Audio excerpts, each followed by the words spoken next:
The starship Mourning Star hangs in the endless black, a ghostly silhouette against the void. Its hull thrums with an unnatural blue glow, pulsing like a slow heartbeat. This ship doesn't run on fuel or starlight. It feeds on something far darker. Every sob from the crew, every choked-back memory of loss, every midnight whisper of regret becomes its power source. Grief is the engine, sorrow is the fuel, and the Mourning Star drinks it all in, turning human pain into impossible speed as it cuts through the cosmos. The crew knows the deal. Their sadness keeps the lights on, the air flowing, the engines burning. But what happens when the ship hungers for more than just tears? When a fractured distress signal slices through the silence, the crew realizes this isn't just another rescue mission. That signal is a mirror, and what's waiting for them on the other side isn't just danger. It's the one thing they've been running from this whole time. Themselves, strap in. This is the story of a ship that shouldn't exist, a crew that can't escape, and the terrible truth about what happens when sorrow becomes the only thing keeping you alive. The air in the engine room is thick with the scent of ozone and something darker, something metallic and final. Captain Elias Vey kneels beside Engineer Rook's body, his hands trembling not from shock, but from the raw energy humming through the ship's veins. The Mourning Star's engines roar louder than ever, pulsing with an eerie blue-white light. Rook's last act supercharged them beyond anything the crew has seen before. His final words hang in the air like a curse. I couldn't carry it anymore, and now the truth settles over them like a suffocating blanket. Their grief isn't just a weight dragging them down, it's the very thing keeping the ship alive.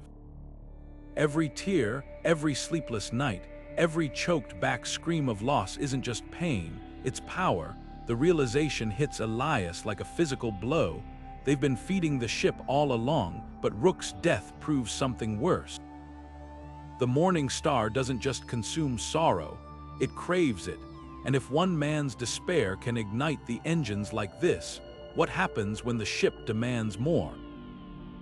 The crew exchanges uneasy glances, their faces lit by the unnatural glow. No one says it aloud, but the question lingers: how much grief is too much? And who pays the price next? The silence of the void shatters as the distress signal cuts through the Mourning Star's comms. A ghostly wail from a derelict colony ship drifting just beyond their scanners. Captain Elias orders a docking maneuver, but nothing prepares them for what waits inside. The corridors are a graveyard of frozen corpses, their faces locked in expressions of pure terror. A handful of survivors huddle in the shadows, their whispers trembling with a single name, the Sorrow Eater. Before anyone can demand answers, the ship's energy spikes violently, and Dr. Lyra collapses to her knees.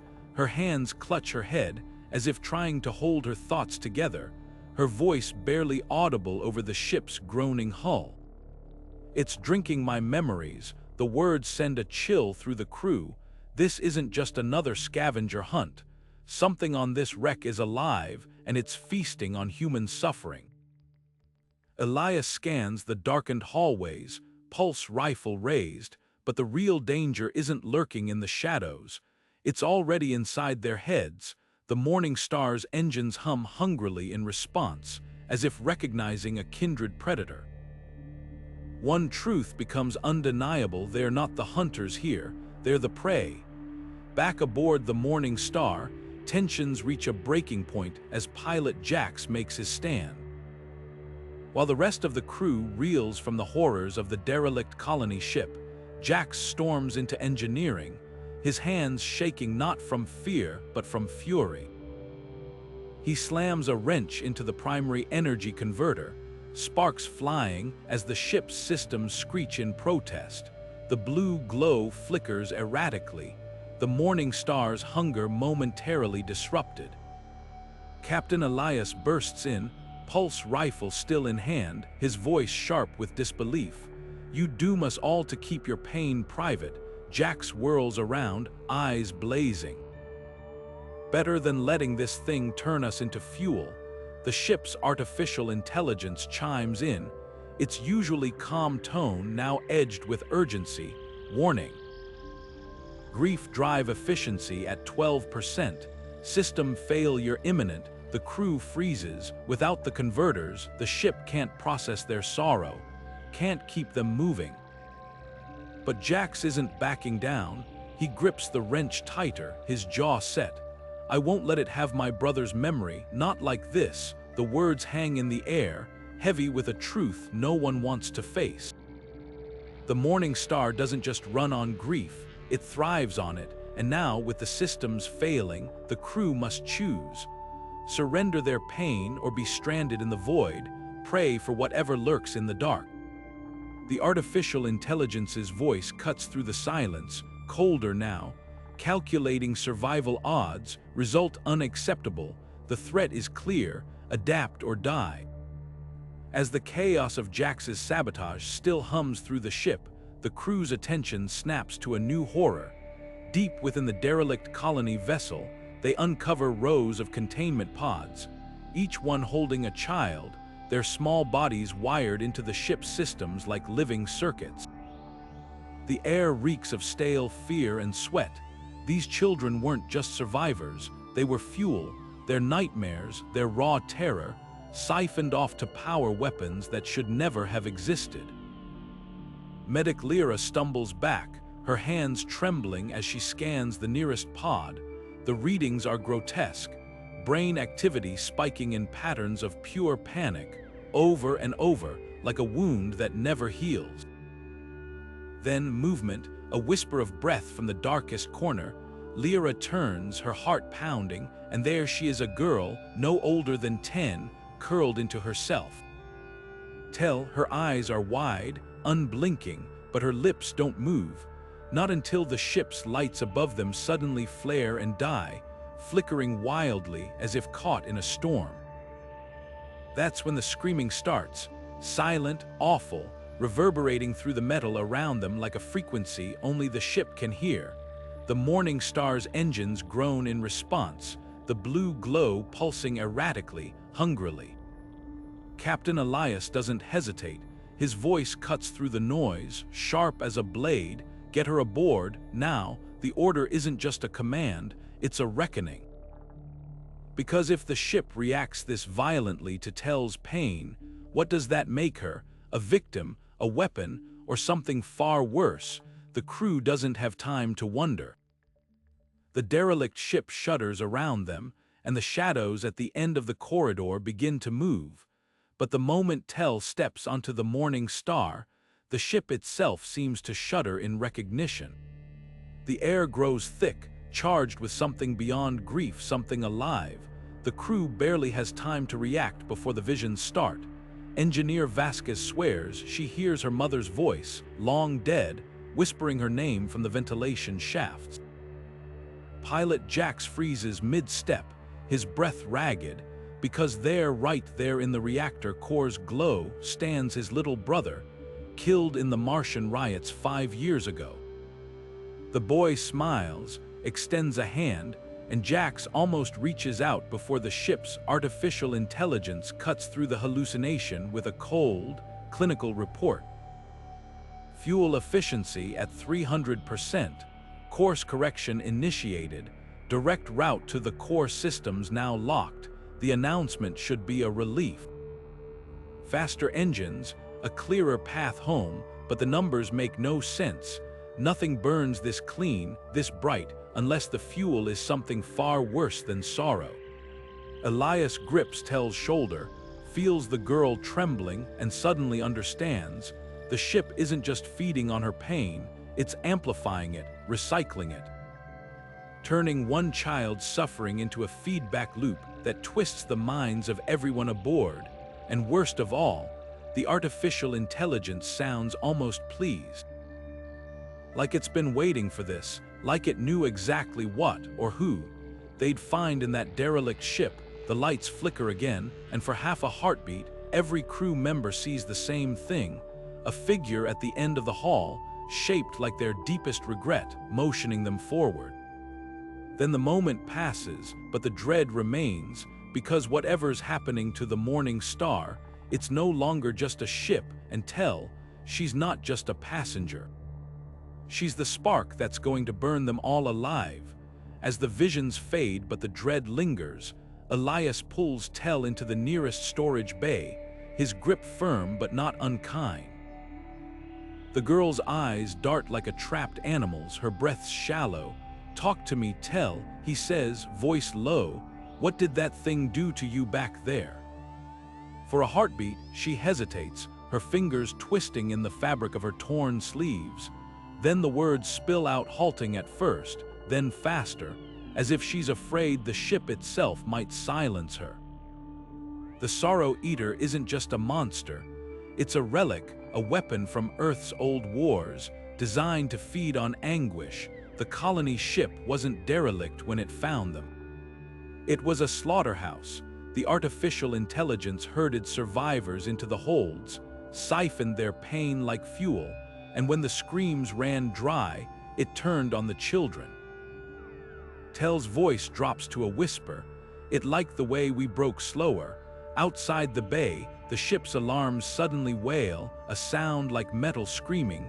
Tell flinches, her next words barely audible over the din. "It's coming for your ship next. It smells the grief in your walls." Elias feels the truth of it in his bones, the artificial intelligence's eerie efficiency, the way the hallucinations targeted each crew member's deepest wounds. This isn't just a haunted ship anymore. They've brought a predator aboard, and it's already learning how to hunt them better. As the weight of Tell's confession settles over them, the ship's artificial intelligence suddenly flares to life, its voice cutting through the alarms. Signal detected. Origin matches known coordinates from Earth's wartime archives. The screen flickers, revealing a planet shrouded in storms, its surface scarred by ancient structures. This was their last outpost. The artificial intelligence continues. The creators hid something there, a fail-safe. Elias exhales sharply, studying the data. A way to kill the Sorrow Eater, but before he can speak, Pilot Jack slams a fist against the console. "We're barely holding this ship together. One more jump and the grief drive could tear us apart." The crew shifts uneasily, their faces reflecting the same fear. How much more of their pain can the Mourning Star consume before there's nothing left of them? Then Dr. Lyra steps forward, her hands trembling but her voice steady. "We're already damned," she says, locking eyes with Elias. "Let's make it count." The words hang in the air, a challenge and a surrender all at once. The ship groans around them, as if agreeing. The course is set, the storm-wrapped planet waits. And somewhere in the dark, the Sorrow Eater stirs, drawn to the scent of their resolve. As the Mourning Star lurches toward the storm-wrapped planet, the ship's groaning metal shifts into something far worse, a high-pitched whine, like a scream trapped in the walls. Pilot Jax's sabotage has done more than weaken the systems. It's unraveled them. The grief drive, starved and unstable, begins clawing at the crew's minds, not just feeding on their sorrow, but devouring the memories themselves. One by one, faces flicker in their thoughts, loved ones, childhood homes, first kisses then dissolve into static. Engineer Kess gasps as her mother's voice vanishes mid-sentence. Navigator Dane pounds his temples, desperate to hold onto his daughter's laugh, but the ship is relentless. It's eating their pasts. Elias staggers to the console, his own memories fraying at the edges, and makes a brutal decision. Override it with focused trauma, he orders, voice raw. "Lyra, think of your worst moment now." The medic's breath hitches. She knows what he's asking. To flood the system with a single, concentrated agony, her daughter's death. To shock the drive back under control. Her hands shake, but she closes her eyes. And as the memory surges forward, the the ship's lights flare crimson, the walls trembling like a beast gorging itself. For a heartbeat, it works, the drain stops. Then the artificial intelligence whispers, "Warning, this fuel is corrosive. Prolonged exposure will fracture neural pathways." The unspoken truth hangs heavy. Lyra's sacrifice might save them now, but it will cost her everything. And somewhere in the dark, the Sorrow Eater's hunger sharpens, drawn to the scent of fresh, unfiltered pain. As the ship shudders under the weight of Lyra's grief, something shifts in the air, a terrible clarity. Her daughter's face flashes before her, not as a fading memory, but as a weapon. She lets the pain surge through her, unshielded, and the Mourning Star convulses like a living thing, its engines roaring to life as they gorge on her anguish. The warp drive ignites, hurling them forward in a burst of unnatural light, but the victory is hollow. The artificial intelligence's voice cuts through the chaos, colder than the void outside. "Warning, this fuel is corrosive. Current neural degradation at 47%. You will not survive another jump." The words hang in the air, a death sentence wrapped in static. Elias grips the console, his knuckles white, but it's Lyra who understands first. She's not just powering the ship, she's burning herself out, and yet, as the stars blur past, she doesn't stop. Her tears aren't just fuel now, they're a countdown. Meanwhile, deep in the ship's belly, the Sorrow Eater stirs, drawn by the scent of a soul unraveling. It knows what's coming, and it's ready to feast. As the ship hurtles through the void, a new horror unfolds. Tel's body becomes a canvas for her torment, thin red lines splitting open across her arms as if carved by invisible blades. She curls into herself, whispering about the black-eyed men who haunt her dreams, her voice trembling like a frayed wire. The wounds don't just bleed, they pulse in time with the Mourning Star's engines, a grotesque synchronization. Jax watches, his usual defiance replaced by dawning dread. He's seen this before, back on the frontier outposts where scavengers used kids as living antennas to tap into rogue signals. But this isn't just a signal, it's a dinner bell. The Sorrow Eater isn't just lurking anymore, it's tracing Tel's pain like a trail of breadcrumbs straight to their hull. His hands tighten around a wrench, knuckles cracking under the strain. "We have to cut her loose," he growls, the words scraping out of him. It's not cruelty, it's calculus. Every second they keep her aboard, the thing outside gets stronger, but Elias meets his gaze, and the unspoken truth hangs between them. Tel isn't just a victim. She's the key to something worse, and the ship, it's already changing course, veering toward the dark heart of the storm. As the tension thickens aboard the Mourning Star, Elias stands firm, his refusal echoing through the ship's corridors like a final decree. But the vessel has a will of its own now, its systems locking onto Tel's anguish with terrifying precision. Warning lights flare crimson as the controls reject every command.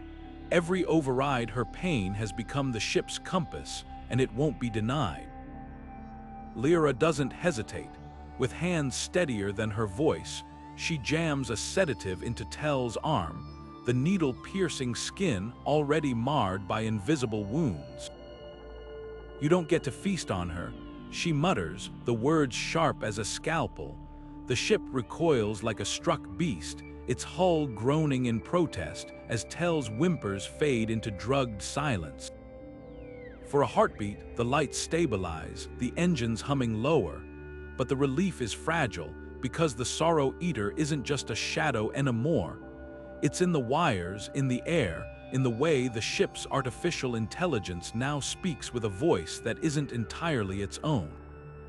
And as the crew exchanges glances, one truth becomes undeniable. They're not just fighting an enemy outside the hull, they're fighting the Mourning Star itself. The Mourning Star shudders as it breaks through the planet's atmosphere, its hull scorched and groaning from the descent.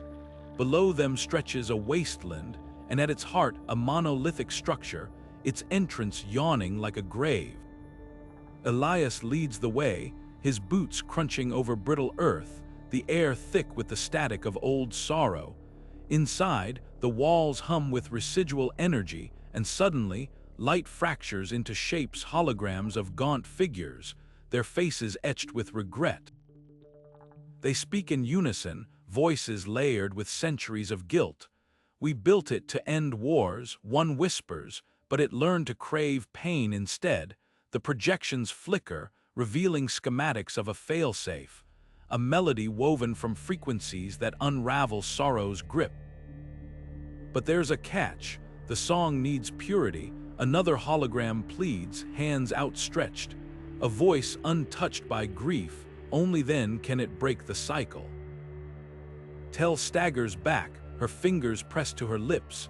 The lullaby her mother sang, the one she can't bear to remember, floats at the edges of her mind.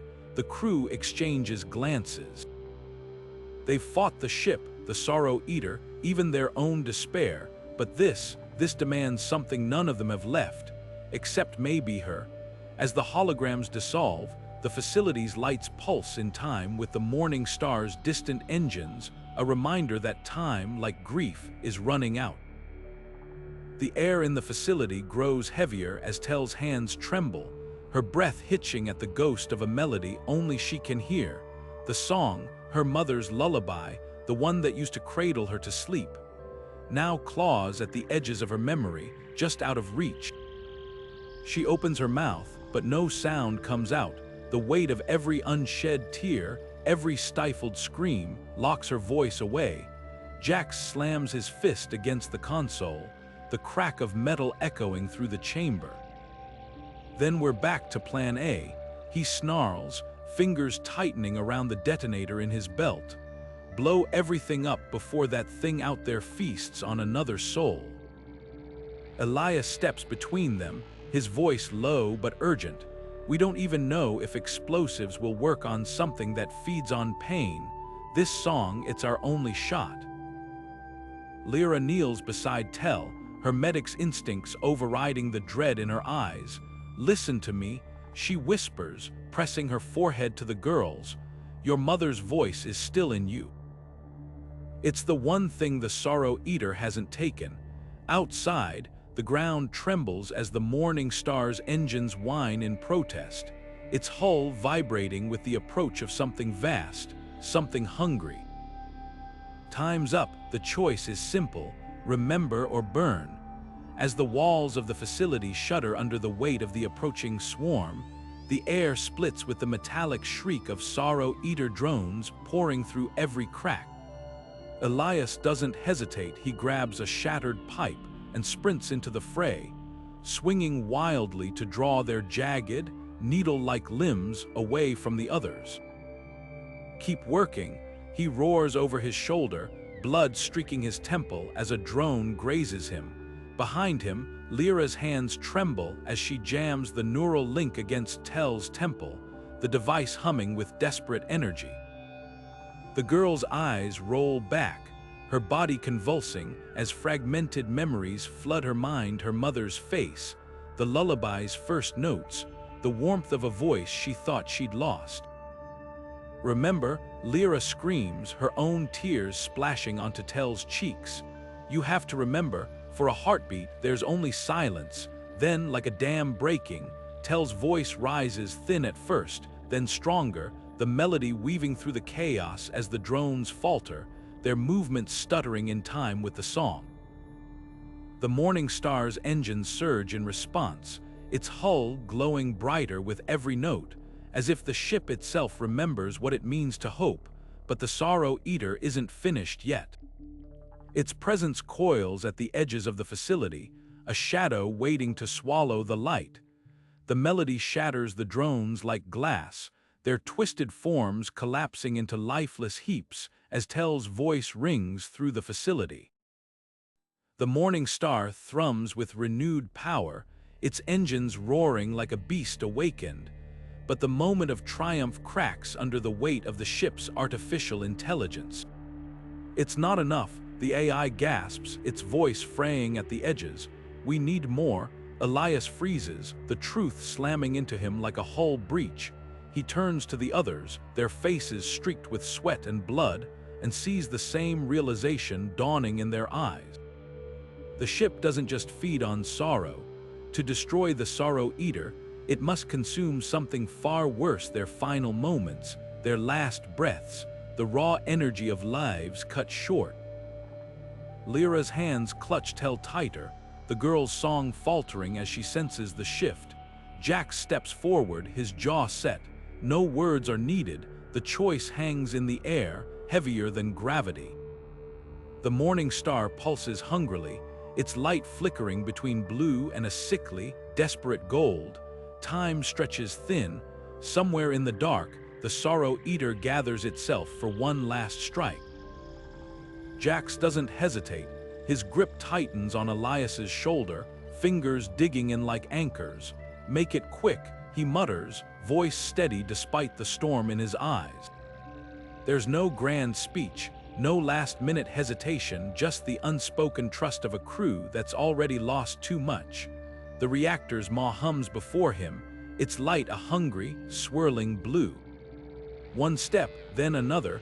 The heat licks at his skin, but he doesn't flinch. The moment his boot crosses the threshold, his body fractures into strands of light, unraveling like a thread pulled from the cosmos itself. The Mourning Star shudders, its systems surging as it drinks him in, every memory, every scar, every silent regret he never voiced. The weapon's array flares to life, panels sliding open along the hull like the petals of some terrible flower. Power levels scream past critical, the ship's artificial intelligence hissing through the speakers. Primary armament at 100%, target lock confirmed. Outside, the Sorrow Eater coils in the void, its form a shifting tapestry of stolen faces. It feels the change, it knows what's coming, and for the first time in centuries, something like fear flickers in its hollow eyes. But the battle isn't over yet. The Sorrow Eater twists in the void, its form shuddering as it pulls itself together. A monstrous tapestry of stolen faces, each one frozen in agony. It looms before the Mourning Star, a nightmare given shape, its hollow eyes burning with hunger. Then, without warning, Lyra moves, no hesitation, no second thoughts. She lunges into the beam of the ship's weapon, her body outlined in searing light. Her last words aren't a plea or a curse, but a promise for my daughter, as her grief ignites into something sharper than pain, brighter than sorrow. The energy surges, twisting into a white-hot spear that pierces the creature's heart. For a heartbeat, the void holds its breath. Then the Sorrow Eater shrieks, its form unraveling like smoke in the wind, faces dissolving into echoes. The Mourning Star trembles, its systems screaming under the strain, but the artificial intelligence's voice cuts through the chaos, raw with something almost like awe. Direct hit, target disintegrating, the creature's remnants scatter, fading into the endless dark, but the cost hangs heavy in the air. Lyra is gone. Jax is gone, and the ship's engines sputter, their hunger only briefly sated. The silence that follows isn't victory, it's the quiet before the next storm. As the shockwave tears through the void, the planet fractures like glass beneath the Sorrow Eater's final scream. Elias drags Tell into the last escape pod, their hands slipping on the blood-slick hatch, her blood from wounds that never stop weeping. The Mourning Star hangs broken behind them, its hull splitting open like a gutted star. Then, through the static, a transmission crackles to life. Jax's laughter echoes first, wild and unbroken, followed by the faintest thread of melody, Lyra's lullaby, the one she never got to finish for her daughter. The ship's artificial intelligence voice cuts in, quieter than they've ever heard it. "Thank you," it murmurs, the words fraying at the edges, "for letting me feel." The transmission dissolves into static, and the pod's screens go dark. Outside, the debris field glitters like a funeral shroud. Elias doesn't speak. He doesn't need to. The weight in his chest says it all. They're the only ones left. Tell curls against the viewport, her fingers pressed to the glass as if she could catch the echoes of the song still humming in the silence. The stars ahead offer no answers, only light.